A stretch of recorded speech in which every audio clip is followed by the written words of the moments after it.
Bonsoir. Aujourd'hui, on va essayer d'expliquer le premier chapitre de ce qu'on appelle Kuntras Aharon, qui est un des chapitres du Tanya.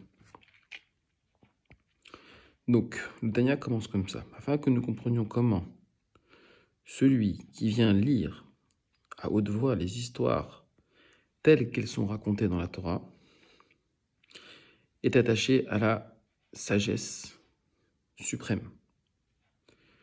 Donc, conformément à ce qui est écrit dans le Sefer HaKavanot du Harizal.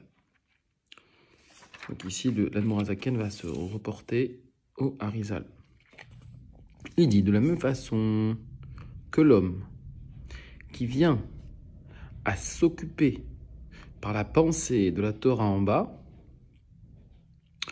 seulement l'image en haut, qui constitue l'homme supérieur, s'occupe aussi de cette même partie de la Torah qui est étudiée en bas par la pensée.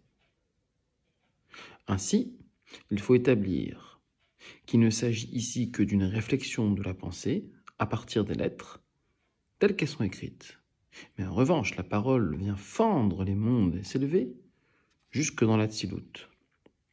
Vraiment, ou bien encore dans la Bria, lorsque des sentiments de crainte et d'amour intellectuel, ou bien encore dans Yetzira, lorsque les sentiments de crainte et d'amour sont naturels, ou bien encore, par une étude à voix haute, sans sentiment d'amour et de crainte, la parole est élevée dans ce monde-ci jusqu'aux 10 sphirotes du monde d'Assia. Parce que la parole va fendre les airs, etc. Alors maintenant, on va essayer de comprendre ce que dit l'Admor HaZaken. Il se réfère en fait ici à deux choses. D'une part, le Seder HaIshtalshelut, Haolamot, c'est-à-dire comment les mondes sont formés. Il parle de l'homme supérieur, c'est-à-dire ce qu'on appelle Adam Kadmon. Et ensuite, il parle de la Tzilut, puis de Bria, Yetzira et Assia. Il ne le dit pas ici parce que pour lui c'est une évidence, mais c'est vraiment très important de le souligner. Le but de l'homme dans ce monde, c'est le Olama Hatzilut. C'est pour ça que la pensée unique, et uniquement la pensée, ne va monter que dans Adam Kadmon, qui est plus haut qu'Hatzilut, mais qui, lui, n'est pas le but des mitzvot, de l'étude de la Torah et de la tfila. Le but de ces trois choses, donc les mitzvot, l'étude de la Torah et la tfila, c'est Hatzilut. Et effectivement, une avodat Hashem qui complète va aller jusqu'en Hatzilut. Si elle est incomplète, alors elle ne va monter que dans Bria, Yetzira et Assia. C'est déjà un bon début. Et donc, il se réfère d'une deuxième façon à ce qu'on appelle les kavanot du Harizal, qui ont été expliquées et qui ne peuvent être comprises que par l'étude du Rashash, à savoir que